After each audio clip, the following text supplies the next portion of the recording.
was he in? Is he in Europe? Yeah, he's in this area here. This area.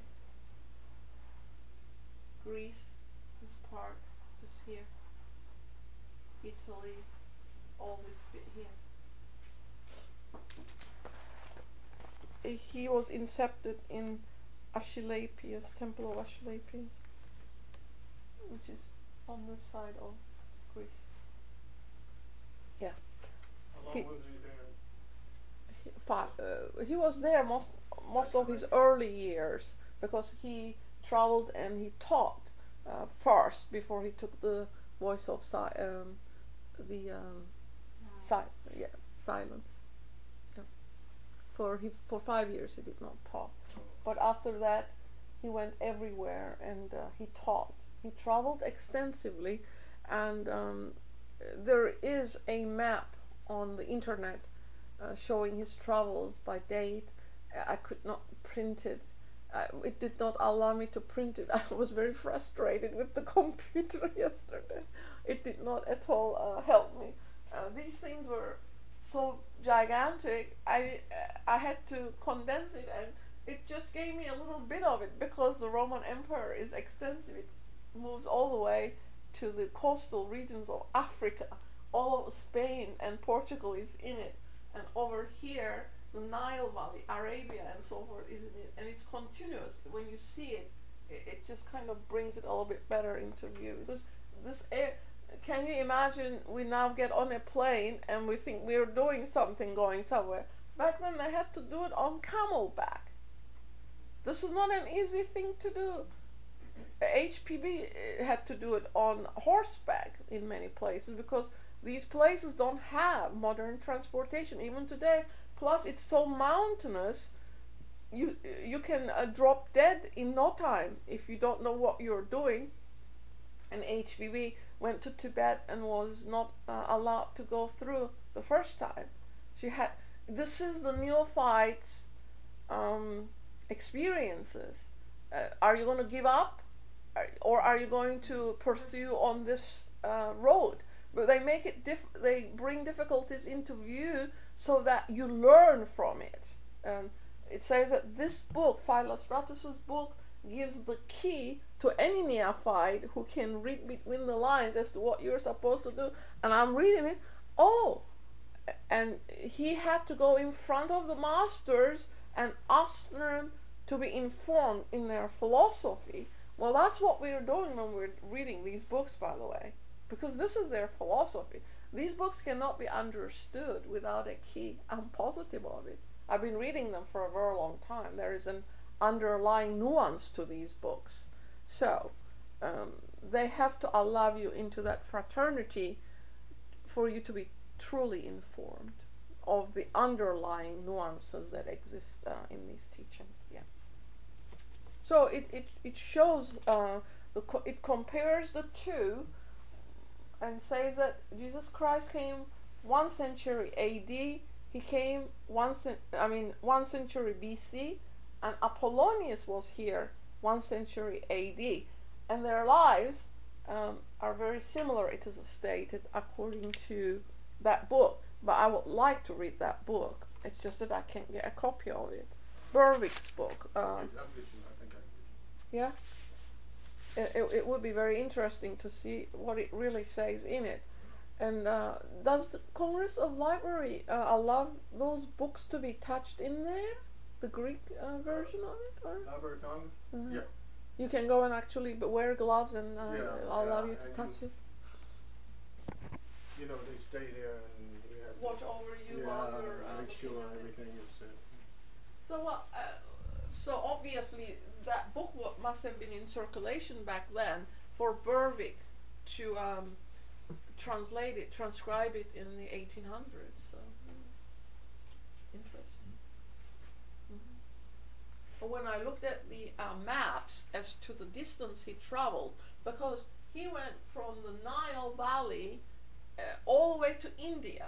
He went through Persia. Persia was very widely spread back then. It's not the little Iranian little country then. It was very large, and had to go through the mountainous regions. All that stuff has very dry land and a lot of mountains. To be able to negotiate that on camelback is not an easy task. Yeah, and the book, Mead's book, said he stayed there 3 months, but the philosophical literature says he stayed there 13 years, and he was thoroughly informed in this. It does not give any age proximity or anything like that, but obviously, if he was 16 when he got incepted or initiated, and then he stayed around and taught and grew and took a vow of silence for 5 years, he might have been perhaps in his 30s by then. Yeah. You said a lot of things, and let me just summarize a little bit. Early on, you said these great adepts were not created, they evolved. Mm-hmm. You said later on, implying there's no such thing as death, when Apollonius raised this person up from the funeral pyre. Mm-hmm. Wow, you said something else which you just suggested to me, that Apollonius, the story of Jesus, is essentially bringing forth to us a great long line of adepts that may still be with us to this day. We just don't know it. They may be with us at all times. You also suggested through this process that I can do that too if I work at it. Mm-hmm. Is that what I'm getting out of all this? Certainly. All of it is true. The adepts are there. Obviously, we have to find them through their philosophy. If this is an indication as to what we have to do, it's the same process. It was then, and it's the same today. In what's his name?